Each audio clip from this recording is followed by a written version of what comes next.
তাকে চলচ্চিত্রের অভিভাবক হিসেবে কোন সাহসে তাকে এখানে পাঠিয়েছেন?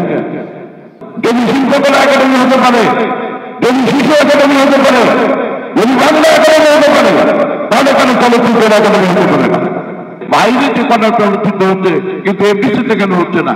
বাংলাদেশ চলচ্চিত্র উন্নয়ন কর্পোরেশন দীর্ঘদিন যাবৎ ফ্যাসিস্টের কারণে উন্নয়নের পরিবর্তে ব্যক্তিগত স্বার্থ ব্যবহৃত হয়েছে। আমি হুঁশিয়ার করে বলে দিতে চাই যে ফ্যাসিস্টের দেশকে যে কারণে এই এফডিসিতে ব্যবস্থাপনা পরিচালক করে নিয়ে আসা হোক না কেন, সে একটা নাক টিপলে টুপ ধরে সে নাকি বলে পরিচালনা করেছে, সে নাকি অঙ্গন শিখিয়ে। আমি তো তাকে দেখিনি, জানিও না।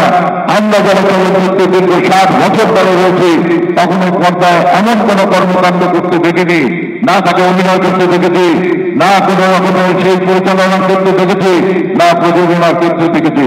কোনখানে আমরা সেইভাবে তাকে বিতরণ করতে চিনিনি, দেখিনি।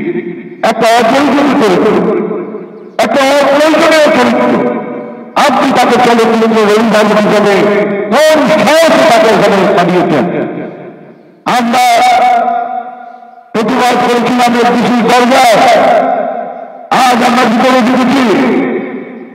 কাল আমরা এই প্ল্যাটফর্ম থেকে ঘোষণা দিতে চাই যে এই এফডিসির প্রশাসনিক ভবন আমরা নিয়ন্ত্রণে নেব। আমরা এই দেশের চলচ্চিত্রকে আবার পুনর্দর্শন করবো। এই দেশের তরুণ সম্প্রদায়, যেখানে ঢাকা বিশ্ববিদ্যালয় এবং চলচ্চিত্র এবং মিডিয়া পড়ানো হচ্ছে, জাহাঙ্গীরনগর বিশ্ববিদ্যালয়ের মিডিয়া চলচ্চিত্র পড়ানো হচ্ছে, বিভিন্ন ইউনিভার্সিটিতে এখন যখন এই বিষয়টা গুরুত্ব সহকারে পড়ানো হচ্ছে, তাহলে তারা শিখবে কোথায়? তাদের প্র্যাকটিক্যাল ক্লাস হবে কোথায়? সেটা হওয়ার জন্যই তো এই চলচ্চিত্র শিল্প, সেটা হওয়ার জন্যই তো বিএফডিসিকে তৈরি করা হয়েছে।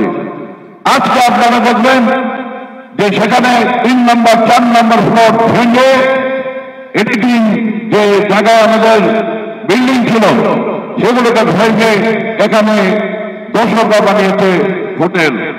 এটা নাকি কমার্শিয়াল বিল্ডিং হবে। কেন? কি করিয়েছিল কমার্শিয়াল বিল্ডিং করা? এটাকে তো ফিল্মের একাডেমি করতে পারতেন। যদি শিল্পকলা একাডেমি হতে পারে, যদি শিশু একাডেমি হতে পারে, যদি বাংলা একাডেমি হতে পারে, তাহলে কেন চলচ্চিত্রের একাডেমি হতে পারে না? এটা একটা এত বড় সজ্জা, এত বড় একটা ব্যবসা। সেখানে আমরা আজকে এটিএমের মতো আমরা কারো কাছে বলতে পারি না যে আমাদের দুঃখের কথা। সেই জন্য আজকে আপনাদের কাছে আপনাদের শরণাপন্ন রয়েছে যে আপনারা আমাদের এই দুঃখকে, কষ্টকে, এই যন্ত্রণাকে, যেভাবে বলা হয় আমরা যখন চলচ্চিত্রের নায়ক ছিলাম, আমরা যখন এই দেশের চলচ্চিত্রকে সব জায়গায় শীর্ষ উঠিয়ে রয়েছে, এই চলচ্চিত্র তো কোনো এফডিসির এমডি করে নেয়, এইখানে কোনো প্রশাসনিক ভবনের কেউ কিছু করে নাই। আর এইভাবে যদি একটা ফ্যাসিস্টের দোষরকে, যার কোনো যোগ্যতা নেই, এই ধরনের একটা মানুষকে যদি এমনি বানিয়ে এমনি প্রশ্ন হচ্ছে একটা nucleus of the whole film. আপনার সরকারের যে কোনো চলচ্চিত্র বিষয়ে কথা উঠলে প্রথম কথা আছে যে এফডিসির এমডিকে জিজ্ঞাসা করে সরকার যে কি করতে হবে। সেটা ফেস্টিভ্যাল হোক, সেটা চলচ্চিত্র নির্মাণ হোক, চলচ্চিত্র সাবসিডি হোক। আজকে এফডিসির ভিতরে কোনো কর্মকাণ্ড নেই, কিন্তু একটা রেট ফিক্স করে রেখেছে। বাইরে যে কোনো চলচ্চিত্র হচ্ছে, কিন্তু এফডিসিতে কেন হচ্ছে না? আপনি কমিয়ে দেন, আপনি এটাকে ব্যবহার করার সুযোগ করেছেন।